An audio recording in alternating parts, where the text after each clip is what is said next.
Hello, everyone. This is Bethany. That was a weird... That's not how you normally start things out. You started out different every time, so I'm trying to be more like you. No, don't be more like me. Be you. Don't succumb to peer pressure. No, I'm just trying to broaden horizons. Set a better example for the kids out there. Come on, golly. You were on one What's today. Funny, We've been sitting here for an hour and a half, y'all. Yeah. Some of us have been ranting. You started it. You opened up Pandora's box, and you know better. You should know better than to open up Pandora's box with me, because when I get going, I can't stop. Well, you did not today. I literally was like mid-sentence. I'm like, stop. We have got to record something. Way more that I had to say. But the good thing is, when I showed up here, I was very sleepy and groggy and had nothing to say, and now I have everything in the world to say. Here we go. A couple of things from the get-go, though. Housekeeping. If you guys don't already, go follow us on social media, LFTM Podcast or I guess it's LFTM_podcast on Instagram. We would love to hang out with you there. Lift 'em podcast. And then also on Facebook, we do have a Facebook group for the ladies that is looking for the middle podcast or LFTM community. Good grief. Why can't I get my facts straight today? Buzz. Seriously. So if you want to join that, we would love to have you. I do want to do one quick thing. You don't even know about this yet. No. You are not required to come to it. Several listeners here locally, we've talked, they want to do a quick meetup, like a Saturday here near Atlanta. And so we're going to make that happen. I mean, if you're not in Atlanta and want to come, you're welcome to. However, it'd be a far drive. Anywho, March 25th, we're going to say 3 p.m. at the Main Event Entertainment in Alpharetta, is where we're going to be. We're going to hang out. We're going to bowl. We're going to eat food. We're going to whatever you want to do. I don't like bowling, but I love when other people, it's a good place to go and hang out though. And I love to just sit and talk. And so other people can bowl, we can hang out. It's going to be fun. So if you are interested in coming to that, go to Facebook and join the group, because that is where we are going to put all of the details as they, come to be. Yeah, so, do that. I will for sure be there. I can make no promises for Dalton because I just sprung this on him, but March 25th is the day. Now, question of the day time. Yes, it's a deeper question. I know, I'm a little nervous if I'm being honest. Because I'm not a very deep person, Dalton. Well, it depends on your response. Okay. You can make it deep or you can make it funny, and it's completely up to you. What is the biggest risk you've ever taken in your life? The biggest risk I've ever taken in my life. Biggest risk. It can be funny if you want it to be funny. Oh, dear. Probably when I said, Dalton, do you want to be on this podcast? That wasn't a risk. That was a foregone conclusion. Greatness was about to ensue. Okay, we're probably gonna laugh at me because there probably really wasn't any risk involved, but I felt like there was. First time we were in South Africa, we were on safari. It was a night safari, and there was a lion walking. If I had actually reached my hand down out the window of this thing, I could have touched it. I didn't touch it because I would have lost an arm. But I'm leaning out this safari vehicle, more than I was technically supposed to, so that I could take a picture of this lion as it walked by. It was a stupid life decision. I live to tell about it. I have cool pictures of the lion. It was right there. I did think about actually reaching out and touching it. I chose to not do that. That was a good life decision because one of the guys at our church that's gone on several African safaris and done big game hunting gave me this book about a big game hunter back in like the 70s, 80s, something like that. And let's just say lions are not friendly, cute little animals. No. And I have read a lot of different stories about people getting mauled to death while they were sleeping in their tent. And how vicious and awful they were. So I can't remember if it was right after or right before that. It was right before. So what happened? It was at night because lions are nocturnal. So we had pulled up in this road, and the lion was laying in the road, like we couldn't go on. And he was like, "Oh yeah, he just got in a fight with his brother over there." And I mean, he was kind of bloodied, and so I mean, there was this whole dramatic thing that had just happened. They'd just been fighting. But they tell you when you go on safari, like, because it's open air, like the windows are open, obviously. So they tell you that, like, the animals are so used to the vehicles going through, and they just see it as one thing. So they don't really realize that there's people in there necessarily, unless you break the plane of where the windows are. You know what I mean? Like they tell you don't like, oh, look, point. If you don't break that plane, they don't really realize. They just see a thing. They don't separate that it's a car and people, like that kind of thing. So you're not supposed to lean out, which I did. But that's just like, that's not the biggest risk. That's just one of the dumbest things you've ever done. That's just the first thing that came to mind. That's stupid. That's just the first thing that came to mind. I mean, it was cool story, bro. But after reading this book, I'm never going to ever do that. And I'm not interested in ever being in a situation where there are lions and not some sort of massive protective thing in between me and them. Because they're big, scary, and mean. Pretty cool. I mean, anyway. Yeah, it's pretty cool, but okay, so I'm never doing that. Interestingly enough, moving here. Okay. Reason being, I don't know how many people know this. I moved here for a job I did not yet have. It's true. And I didn't really have a guaranteed position. I mean, the manager at the store that I was going to work at full-time wanted me, but he didn't know me, and so he didn't guarantee the full-time position that I needed. He said, we'll just let you come in, and if it works out, it works out. At the same time, I had been saving up a lot of money because I needed a new car, and so I went and bought a new car 3 days before I moved here. And then sold all of my possessions to afford the U-Haul to put my stuff in.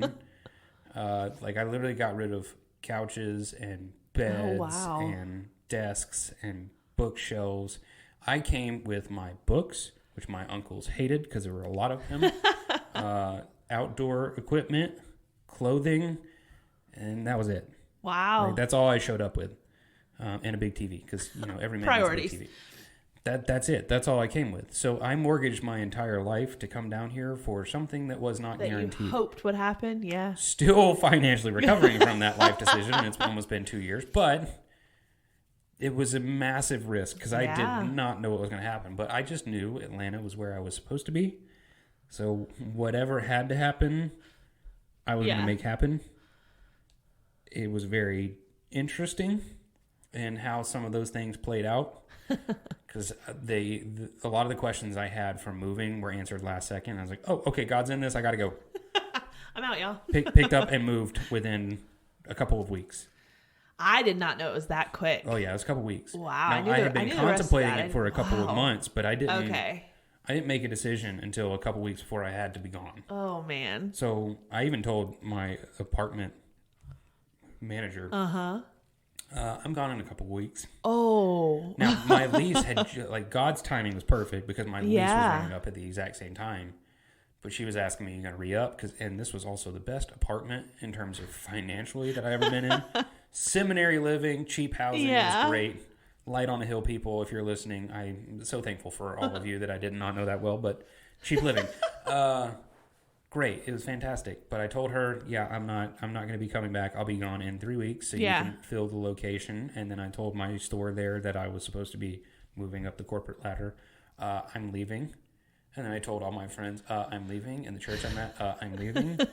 Within the span of about 3 weeks. Wow. Terrifying. Yeah, seriously.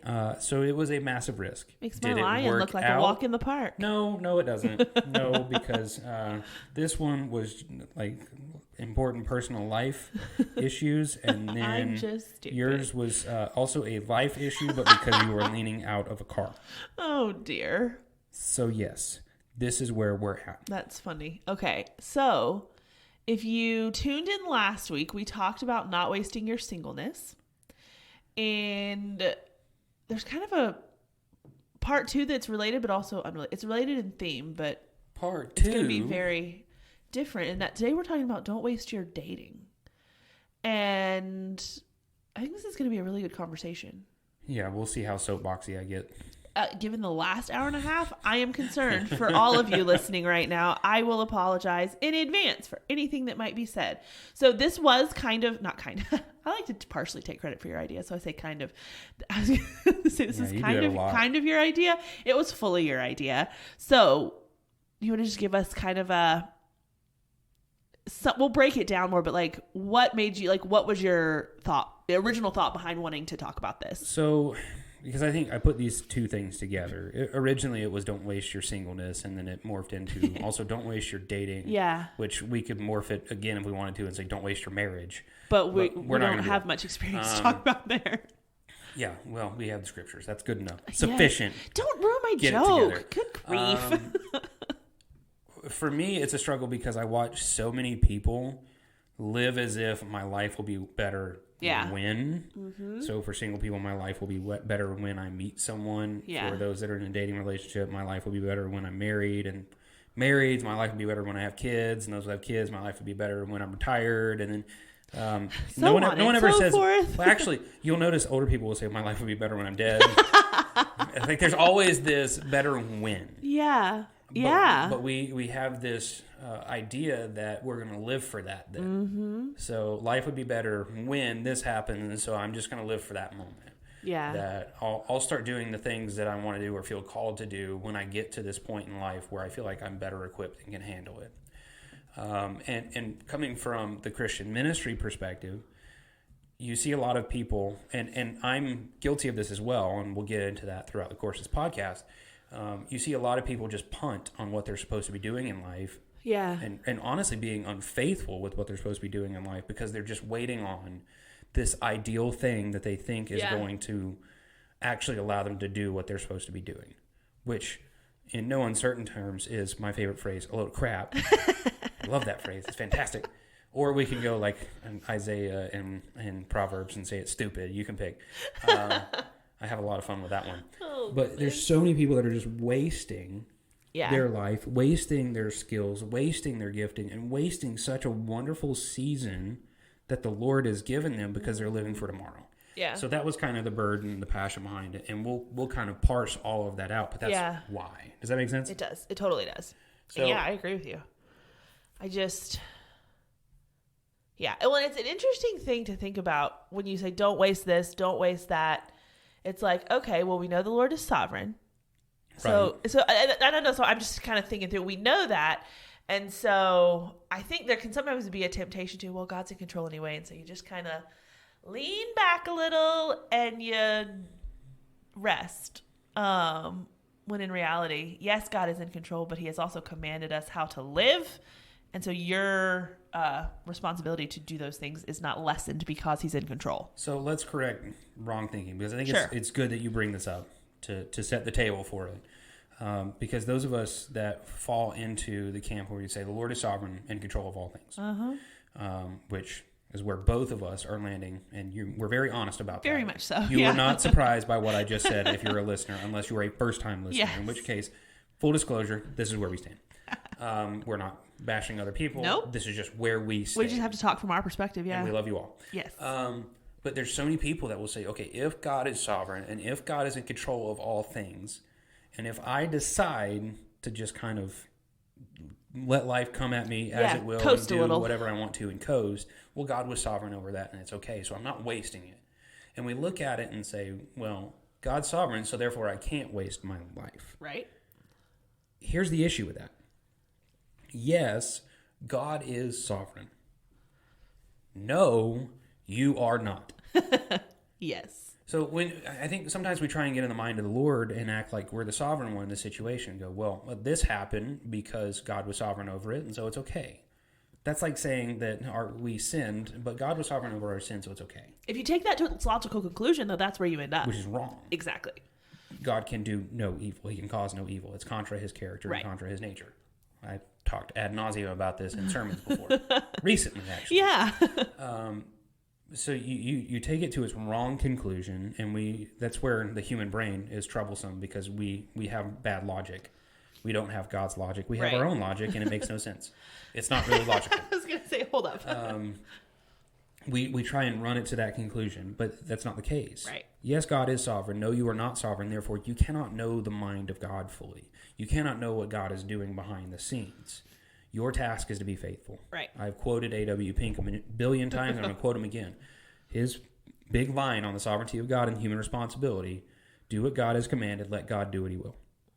Yeah. Our job is to do everything that God has commanded, to be faithful. So that will be the buzzword of this podcast is be faithful. And what I mean by that is do what God has commanded.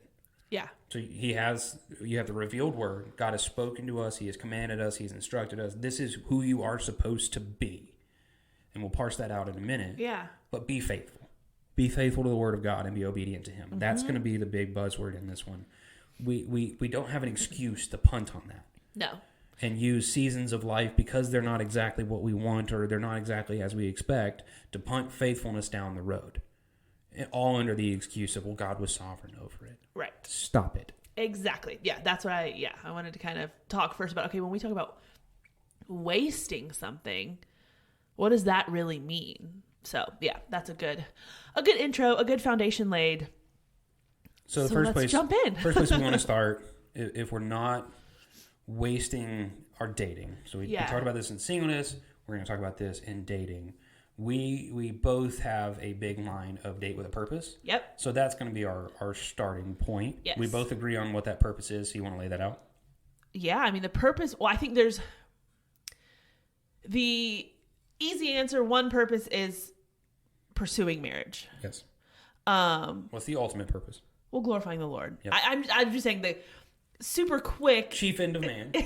But like when you're talking about dating specifically, the purpose of it is to determine, do I want to marry this person or do I not? And then within that, you find that out in such a way that you are honoring the Lord and honoring that person. Yes. So I feel like that's the purpose of dating is to get the answer to that ultimate question while maintaining your integrity, while maintaining a right heart before the Lord and preferring that other person in the way you go about doing that. Yes. And I think that looks different whether you're a guy or a girl when it comes to like how are you preferring and looking out for that other person. The reason we're starting there is so many people will jump into relationships and not really know what they're expecting, what they're looking for, what they're hoping for, and really have no end goal in mind. So what I'm not saying, and what neither one of us are saying, is when you get into a relationship, you have to know this is the person you're going to marry before you start dating them. Not what we're saying. Yeah. Dating with the intention of, and we'll get into intention in just a second. So you have that end goal in mind, but so many people will jump into relationships and have really no purpose or end goal in mind. Well, I think it just happens. Yes. Like there's the whole, well, when you know, you know. Mm-hmm. And I think... Oh, there is one particular time that you will know. Yes. You want to know when that is? I'm thinking you're going to be standing at an altar. I do. Exactly. And so, but I'm just saying there's this whole idea of when you know, you know. And so it sets you up for this thinking of, well, I'm just going to date people and we'll just kind of go along. And at some point it's just going to be like, poof, oh, I know. Expecting to be struck by Cupid's arrow. Yeah. We're recording this and Valentine's Day is tomorrow. Oh, that's true. Yeah. Oh, fun times. But it sets you up for, I don't know, you just kind of get in this limbo phase of just waiting for something to happen to you or the relationship that suddenly you just know, as opposed to having a purpose behind how you get to know someone, the information you want to know about them. What's the standard for how you're going to know? I think that's what you're getting at. Yeah, exactly. Like there has to be something. It's not just something that's going to happen to you. You've got to have a plan, I guess. How you know you'll know. And execute it. Because that whole thing of, when you know, you know. It's one of the most infuriating things because then you get in situations where you're like, well, I thought I knew then. And that, because I have that where it's like, okay, well, I thought I knew. And then that didn't work out. And it's like, well, that's not reliable. So now what? So, yeah. When you date without purpose, you're just wasting time. Yeah. Because you're approaching it and saying is, well, she's cute or he's cute. Yeah. I really enjoy being around this person and they're fun. They make me laugh and they like the same things that I do. So, yeah, let's just go out and see where this thing goes, which is all well and good. And you want those things. There's a balance. But if it's just, let's see where this thing goes and not the purpose of, we need to be getting after this and growing and seeing if we work together, if there's this compatibility, do they push me closer to Christ? When you're doing that, you're wasting dating. Yeah. Because you'll find, like you were just saying, you get in all of these different relationships and, oh, nope, doesn't work. And you look down the road and you just wasted 5 years of dating on nonsense. I would have rather you been single the whole time. Yeah. Now, you can learn from past relationships. I'm not saying that. So God uses those things to help you learn, grow, and be sanctified. I am the testimony of that. very much so. But at the same time, I kind of look back and go, I'm so thankful that the Lord worked in that. I don't regret a single thing in terms of how God was working through me. But I also kind of wish I was single, because that was just a waste of 5 years. Right. And I could have been doing other things. Well, and because I was the person then that wasn't dating with a purpose. Yeah. Well, and one thing I've noticed, I'm in several pretty large like Facebook groups that are different, Christian dating communities, let's say. And some of them I join just to kind of, I don't know, when you do this, you want to kind of have a finger on the pulse a little bit of like, what are people hearing? What are the issues? Like what, you want to keep up with. So I'm in them and I just kind of observe. Mm-hmm. I just want to see what, there've been several things we've talked about that have kind of come from like, this has been a suddenly recurring thing. Like this is something people are struggling. Anyway, all of that to say. So I'm in there and I'm watching. And so people will post different questions or different situations and like, what do I do? And I just don't even know. And dating's so frustrating. It's so awful and blah, blah, blah, blah. Because of this situation. This always happens. This thing always comes up. And I read them and going to what you were saying of like, you just wasted all of this time, because I look at it and I think if you had a purpose in mind going into this, the situation always happens. Like, because you start out without a clear purpose of what maybe a dating relationship that's really pursuing what it should looks like.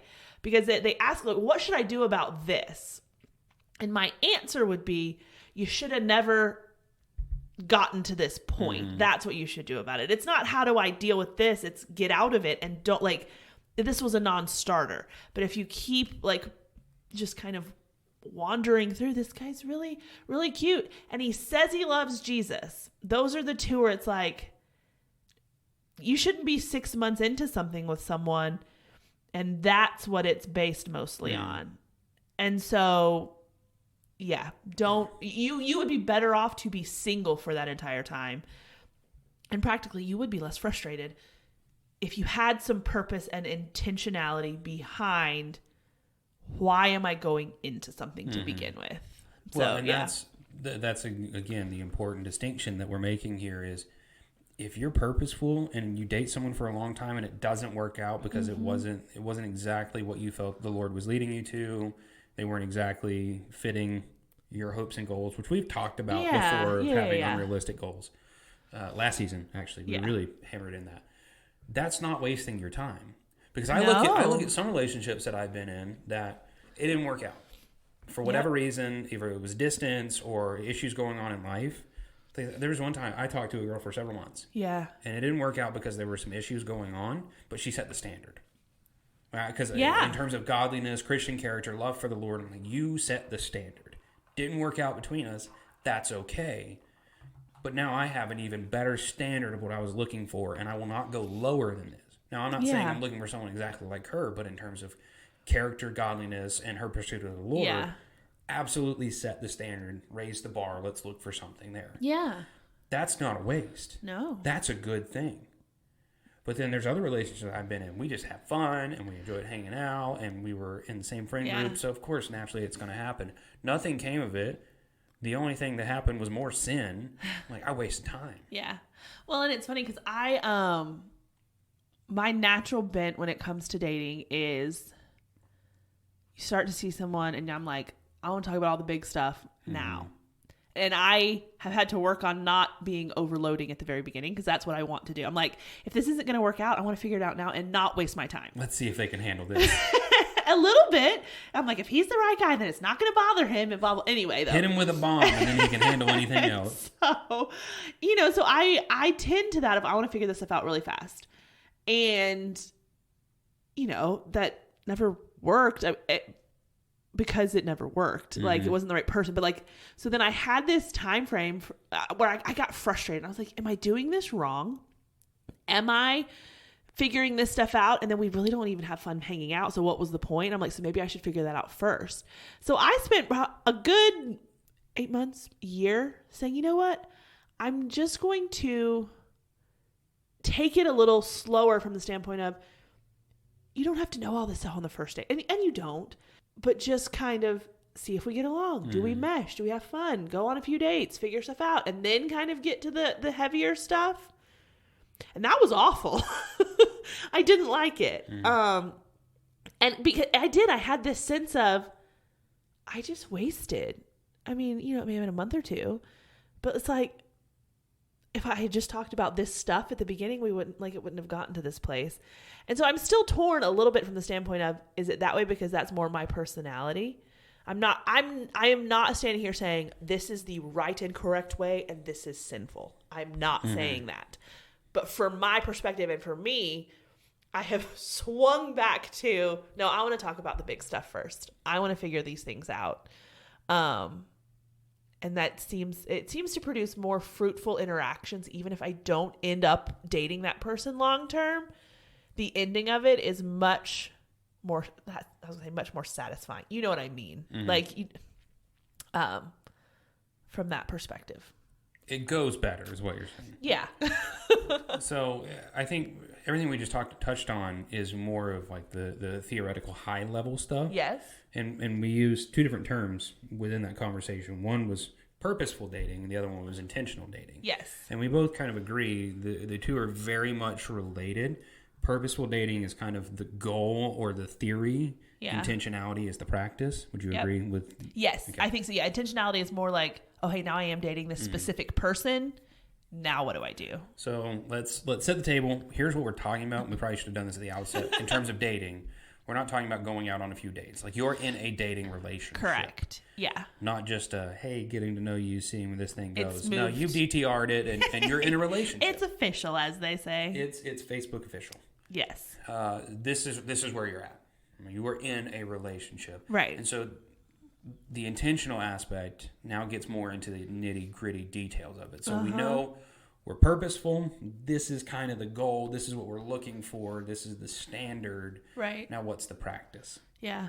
So several things come to mind in terms of day-to-day. Sorry, I heard a siren in the background. Pause. 10 seconds for station identification. Okay, sorry for the interruption. We had sirens going off all around us and some guy randomly cutting through the parking lot. You never know what's going to happen around here. Who knows? Anyway, so we've established the terms. This is what dating is. We've established the purpose. Now intentional, where are we going and how are we going to do this? Yeah. So I've known several people that are very much more natural in their approach to this. So I have a purpose. That I want to date to get married and I want to date to find my future spouse. And let's just see how it unfolds. What? Well, huh? What do you mean and how let the chips unfolds? fall where they may. That makes no sense. Yeah. Yeah. We're not gambling. We're not casting lots. You've got to be faithful. So you need to be asking, like you're saying, all of the right questions. And sometimes the wrong questions, because then you'll see how they respond to the wrong questions. Yeah. But you need to start really engaging with them. And you need to know in the outset, are they the same type of person that knows the purposeful dating? Mm-hmm. Or are they in it for a different reason than I'm in it? Yes. That's a big deal.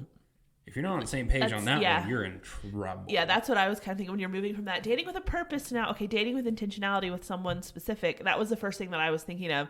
Make sure that you're both not only dating with a purpose, but also that your purposes are very similar.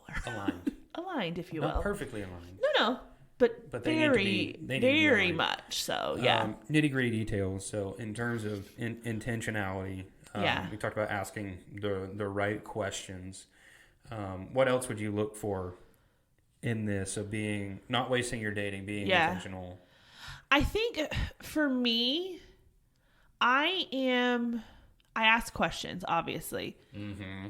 Stop it. But when it comes to dating, I am more of if you ask a bunch of questions, then you're going to get answers, and it just makes it easy for people to tell you what you want to hear. Mm. And I'm not saying Bethany has a little bit of a cynical side. If y'all haven't figured that out by now, that is me. And I don't know why I referred to myself in the third person, but it just happened. And so I don't know. I don't want to ask a bunch of questions and be worried people are just telling me what I want to hear. So I am more of just give it a little time and observe them, how they live. Mm-hmm. How do they handle conflict?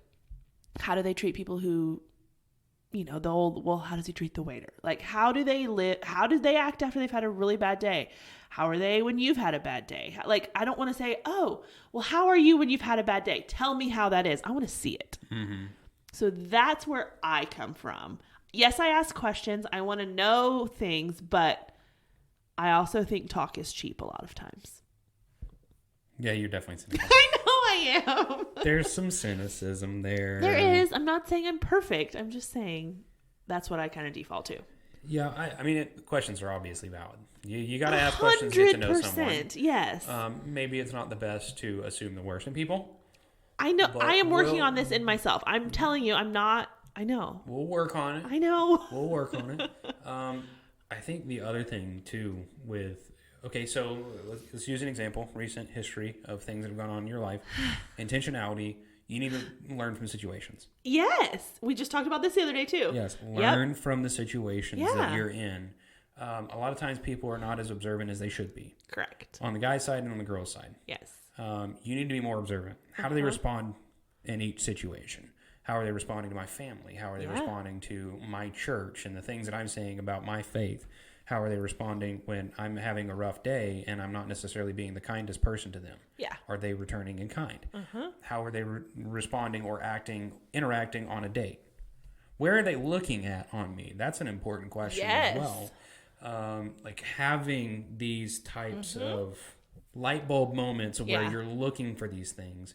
Maybe not being overly cynical and assuming the worst in them. Yeah. But you need to be paying attention to these details. I really do think some of the most important ones are how do they respond to you and your family and their family. Yeah. And how do they respond when you talk about your faith. Mm-hmm. Here's another thing that a lot of people don't, for some reason, pay much attention to. And I think it progresses the longer you've been single. Yeah. Do they talk about their faith much? Or is it like pulling teeth to get them there? Yep.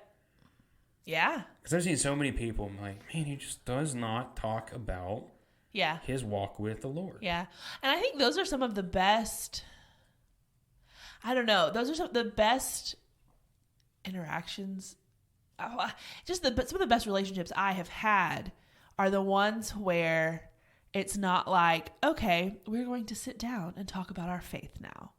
Like it's just, I'm looking for, is this just an organic part of your life that not everything, when I don't mean every, but like, do conversations inevitably end up back at scripture, or do they end up back at, I've really been struggling with this, or the Lord's just been convicting me about that, or, I read this and that. Like, it's woven into daily life, not this compartmentalized, okay, now we're going to talk, we've talked about hobbies, we have talked about your favorite movie, and now we're going to talk about your faith, and then after that we're going to talk about this, that, or the other thing. Like, it's just who they are. Mm-hmm. That's a big thing I look for.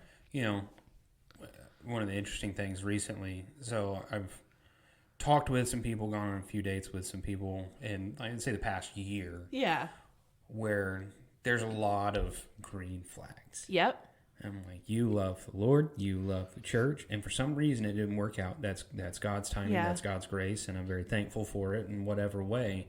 Those are the ones that hurt the most. Oh, yeah. You're like, oh, man, you checked all of the boxes, and yet the Lord said, nope. Yeah. But you have to talk about those things. Right. And you have to get with people in those settings where you're able to hear what's their heart, what's their posture, what are they pursuing, what are they doing. Yeah. So I want to shift then. Okay. Though, because I think this is a good segue as I'm talking about the bummer type relationships where they checked off all of the boxes and they matched up, same purposes and the same intentionality, because that's kind of the groundwork and the framework for what we're building off of here. Yeah. But I want to be a little more particular, because we started off with the Christian's goal is ultimately to glorify God and be faithful. Yes. Be faithful. Do what God has commanded and let God do whatever he wants with that. So if we're not going to waste our dating, and we're going to do so under the banner of glory of God and faithfulness to God, what does that look like? Here is some things that I see that break my heart and make me mad at the same time. Okay. Here is one important caveat that I need to make, distinction I need to make. Dating people that enter a relationship, there's another way that we can also characterize you. You're the not yet married. Yes. Single people are the same way. Uh-huh.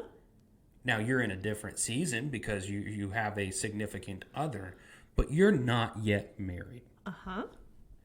So what that means is you're not still married. living your own personal Christian walk. Yes. You have not joined with another person and become one flesh where your walks are interwoven together. Yeah.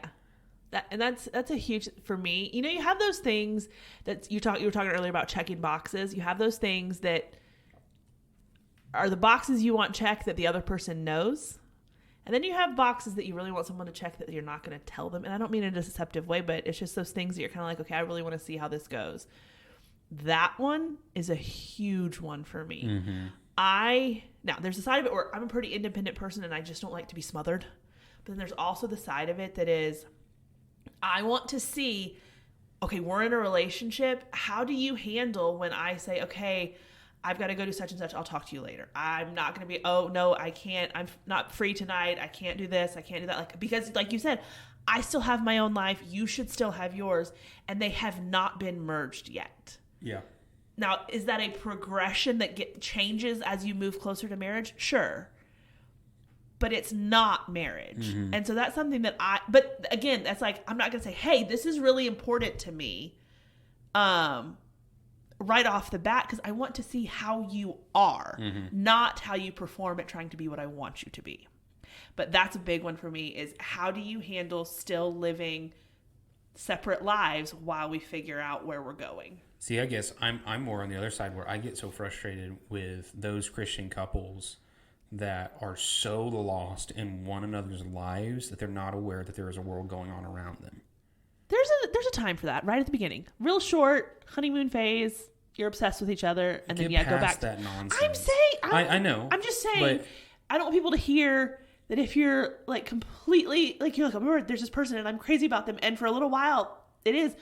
That's okay. I am so glad that you are crazy about this person, but there is one more that you should be even crazier about, and that's Jesus Christ. Very true. But what I'm leaning in on here is people get so lost in one another and in this new dating relationship, and it's so much fun, and they're just everything that I ever wanted to know, and you don't realize how sinful they are until you get further into this thing. Yeah. You completely punt on your faithfulness. Uh-huh. You punt on your growth. You punt on being in the Word every day because you'd rather wake up and text this person and say, "Good morning, sweetheart." I'm like, shut up. Oh, stop it. I haven't had my coffee yet, and I haven't had the Word yet. Sound like a friend of mine right there. Ben was on here. That sounds like Ben right there. That's great.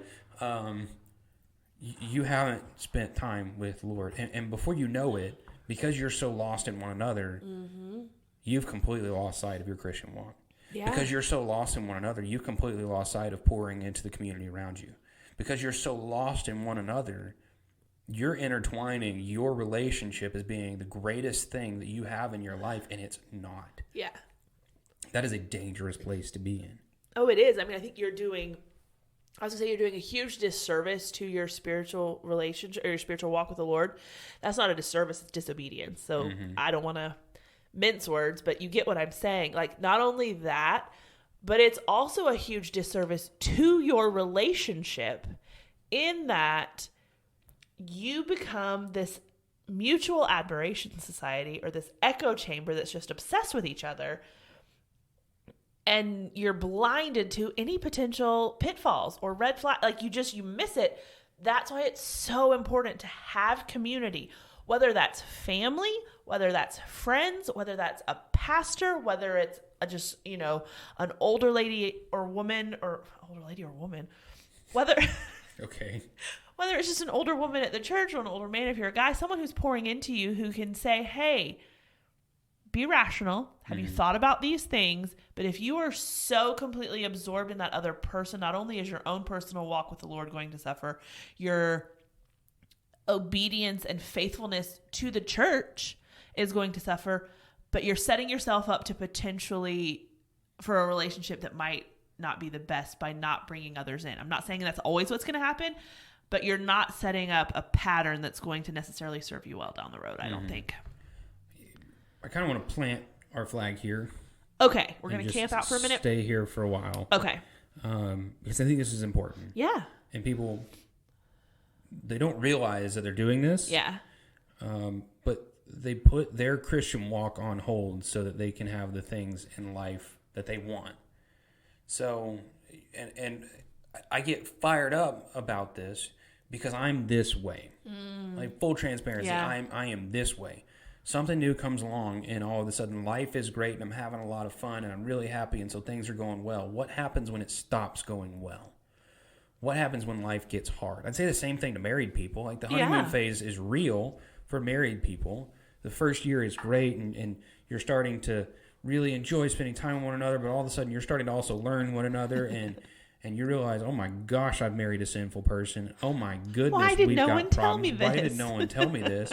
And then turmoil happens. Yeah. And this is where we start to see the divorce rates on the rise. And by the way, divorce rates are on the rise in the church. Yeah. So don't just say it's the world outside. It's happening in the church because we are making an idol out of a person. Yeah.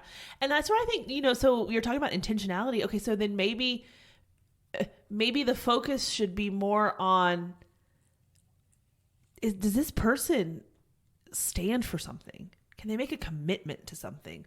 Are they steady? Not, we like the same band and we like to go do the same things and this is fun and whatever. I know I'm overly trivializing, but like, those are the things we should be looking for in someone, because those times are inevitably going to come. And it doesn't matter in that moment whether or not you both like the same ice cream or you both like the same movies. What matters is, can this person get outside of them? And you too, you can only speak about from your side. Like, this is not absolving you of responsibility, but can this person get outside of themselves enough to look at a situation and say, okay, I'm committed to you. You're committed to me. We will work through this and do it in a not petty, rude, just, spiteful way in handling that conflict. Those are the things you want to see. You can go to all the movies you want to in the happy times. Who cares if you both like the same ones? Do the things you like to do. But what matters and what's going to hold you together is how do you deal with those things. It's good that you're going on both sides of the table here, because I'm about to just lay into people. I've got to balance this out.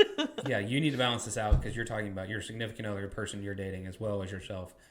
I want to speak directly to the listener here. Go for it. I don't care about your significant other in this moment. Like, we can talk about that later and what to look for and what not to look for and what they should be. That's fine. I'm talking to you. You, the listener, don't waste your dating relationship. Because, again, I get so frustrated with people that get so caught up in the other person that they're letting everything else just dry out on the vine when they should be pursuing the Lord primarily, and then letting the Lord work in this relationship. Now, obviously, purpose and intentionality, but we've already talked about that. Yeah. You, the listener, what is your task in this dating relationship? Faithfulness. That's your task. So the question is, what are you called to do as a Christian? First of all, you're called to pursue the Lord. That is your task. And if there is any relationship in any person that puts that at risk, kick them to the curb. And I'm speaking primarily to the ladies in this moment. Now, guys will do this, but let's be honest. For the most part, it is the girls that will see, especially the further along you get into singleness and the older you get, you see this guy that you're like, he could be a knight in shining armor and he's just great and I really want something. And so I'm going to put things on hold and I'm going to kind of set aside my priorities so that I can be attractive to him and he'll want me and we can get married and then I'll bring everything back. And that's, again, load of crap. Yeah. Right? So you're punting on your responsibility and you're letting some guy walk into your life that's not worth the time of day. Yeah. Somebody that I would want to punch in the face.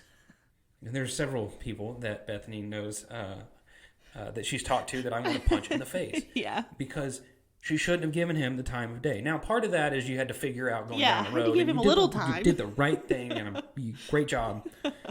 But there has to be this standard of, I will not let anyone, and I mean anyone, distract me from the love that I have for my Lord. I will not let anyone try and douse the flames in my heart for Christ Jesus. Period. Yeah.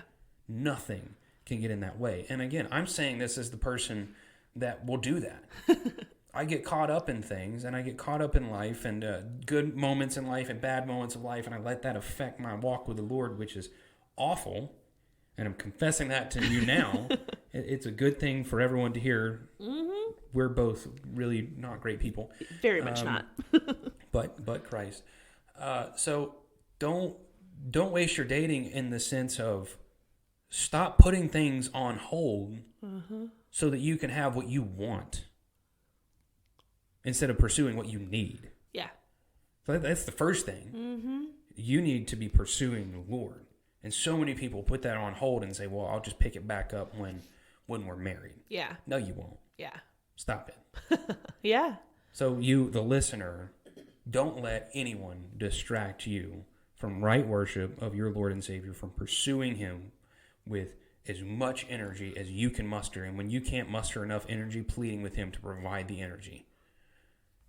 Don't you dare let anyone distract you from that.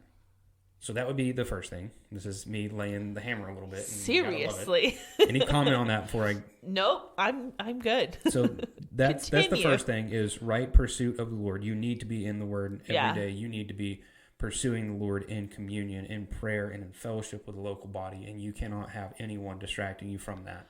Because if they show up, kick them to the curb. Ladies, he is not worth your time. Can I say one thing? Yes, you can. Just for as a point caffeinated and fired up. But when you get caffeinated and fired up, you get very absolute. I'm not contending with the principle here. I'm just saying if right now your involvement, because you are completely single at your church and in the body, is that you are involved with 3 small groups and you help with this thing and you do that thing, and every night of your week is taken up at church and you're super invested, and then you start dating this guy, it does not mean that if you have to scale back a little, that is wrong. Nope. I know that's not what you're saying. I just want to make that, because you said if you have to, you don't let anything get in the way of all of those things. And it doesn't mean it will look exactly the same in the practicality of it. I just don't want that to be what comes across, because I know it's not what you're saying. Well, you jumped the gun here, because I was about to get into involvement and... Well, I just wanted to talk a little, okay? No, I gave you so many options. I'm just kidding. I even said, do you have any thoughts on that? And then you went, no. And jump all over me. No, I just want to make sure. I mean, because I agree 100% with what you're saying. I'm just balancing a little. And that's the thing. Be sold out in your singleness. Yeah. Here is the other thing. To jump off of that, though, because you start dating, and maybe you actually don't have to dial that back. Maybe not. So if you're involved in several volunteering positions, unless it's like a particular gender-only small group... Do it together. That's my point. Oh, 100%. Yes. Yeah. He should be showing up and doing that. Now, if you're at a different local church, that makes things difficult. You still can... Anyway. I'm not saying it's bad to have to dial back on some things so that you can have this relationship. Right. We all have limited amounts of time in the day. But I was talking about your walk with the Lord. Yeah. And nothing should hinder that. Nope. Absolutely nothing should hinder that. Agreed. Your involvement will look different in different seasons. That's just understood. I mean, if you're really taking off in your career and you have to work some overtime, okay, your involvement's going to look a little bit different. Yeah. If you just had a newborn, we've got a guy in our church that faithfully leads our youth on Sunday mornings, but he's had to step back for 2 months. Yeah. Is he unfaithful? No, he's doing what he's supposed to be doing. Yeah. That's a good thing. Right. So I applaud you on that, but I guarantee what he's not doing is saying, because I just had a newborn, I'm not going to read the Bible. Exactly. That's not what he's doing. Exactly. So you have to know the difference between involvement and personal walk. Yes, that's the distinction I was wanting to get at. Different seasons of life will dictate that involvement. Yeah. But it does go into involvement, though. Because when we transition into that, there's the positive of what you're saying of...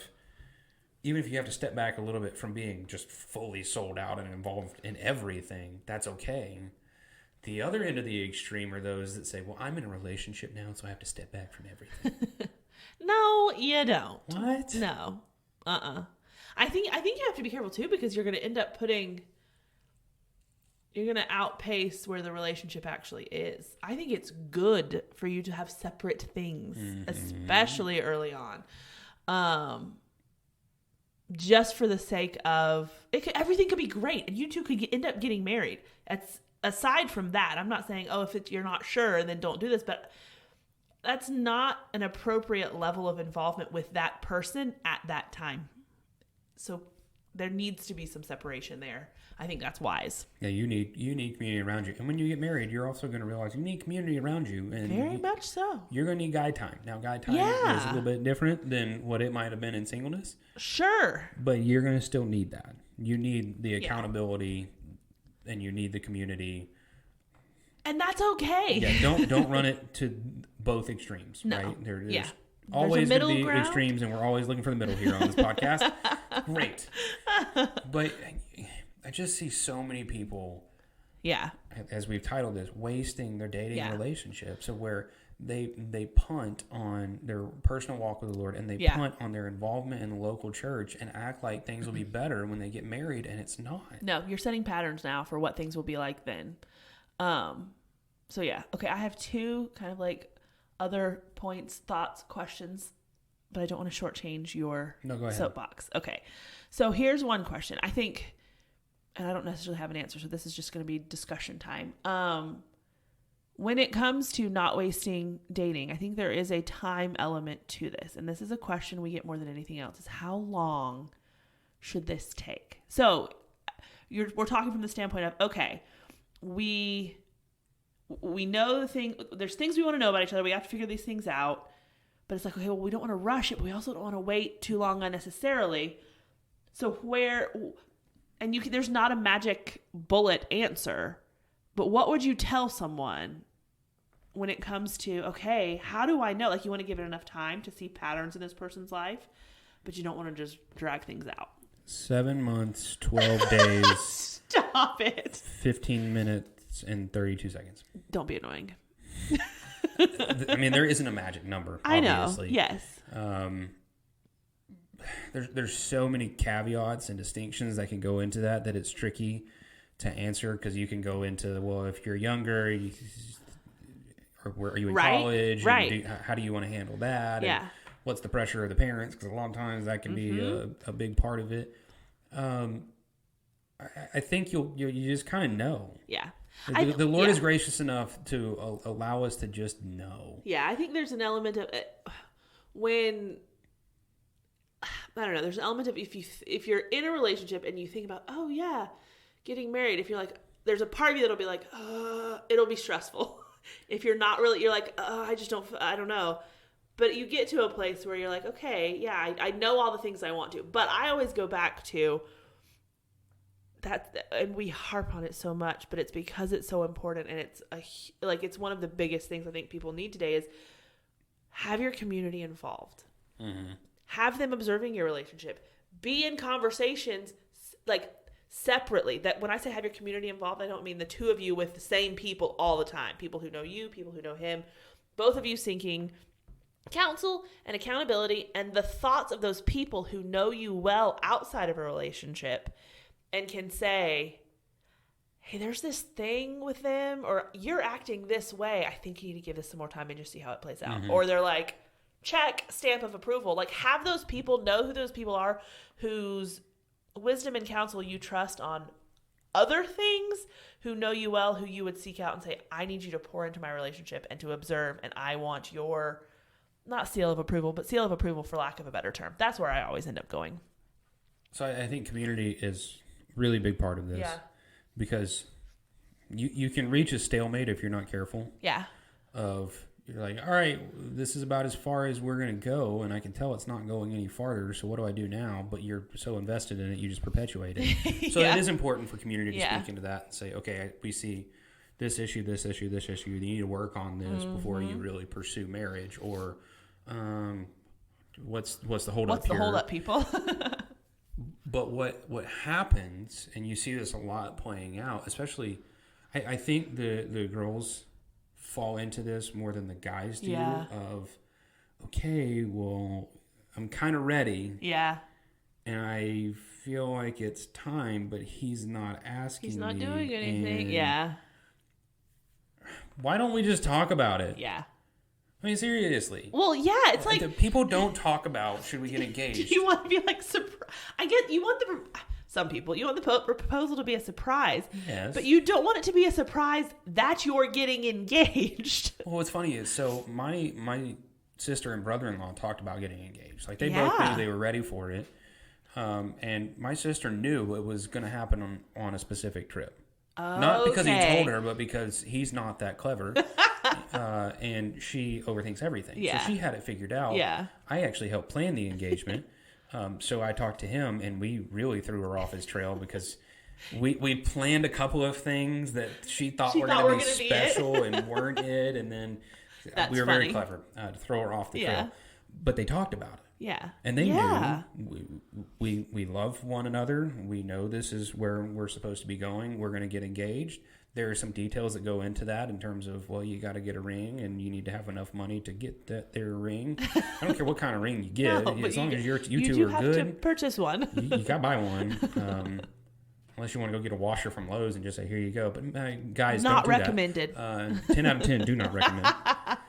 So you need to have those conversations. But for some reason, we don't want to have those conversations because we've fallen into the trap of it has to be this Hallmark movie, perfect execution. Everyone has to be surprised. And there's YouTube videos out there of all these special proposals. And it's like, I don't know, there's this thing, and I think this is just the world creeping in.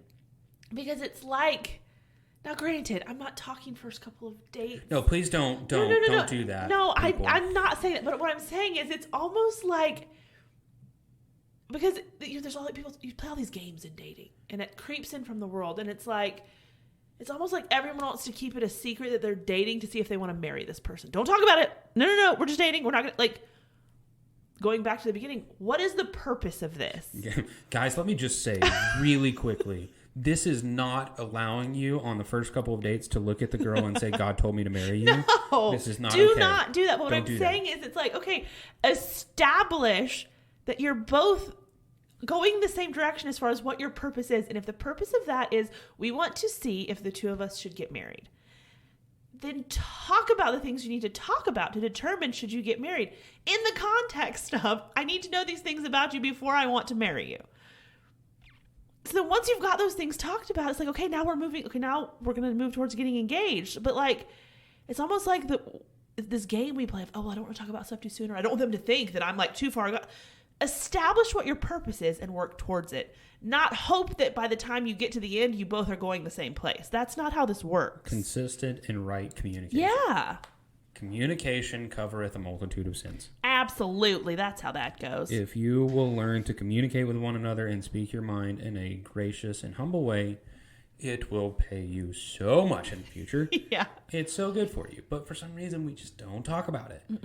And again, don't fall for the extremes of guys no proposing on the first few dates, and girls don't panic when he hasn't said anything on the first few dates. Of just, patience is a virtue. Absolutely. But we need to learn to communicate about these things and talk about these things because honestly, how are you going to know unless you talk about it? Yep. Because then it can get real awkward of girls in one different place, guys in another place, and he plans this really elaborate beach proposal, and then she says no. That's going to be weird. That'll be awkward. Yeah. So communicate and talk. But at the end of the day, when we say and we ramble as much as we have, wasting your dating, it can look like a whole lot of other things. But you have to consider, is this costing me faithfulness? You know, I think it was John Piper. His dad was an evangelist, and they had this thing that hung in their kitchen.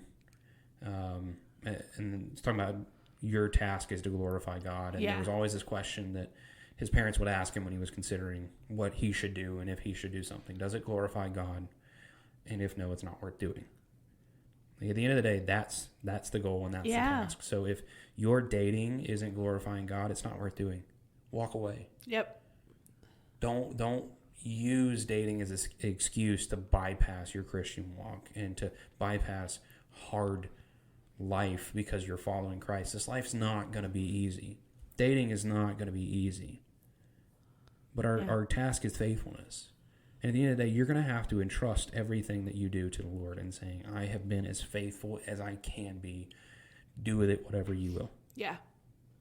And the Lord will honor that. That doesn't mean you're going to get married. I'm not guaranteeing that for you. No, I'm also not saying formulaic. It doesn't mean that you're not going to get married.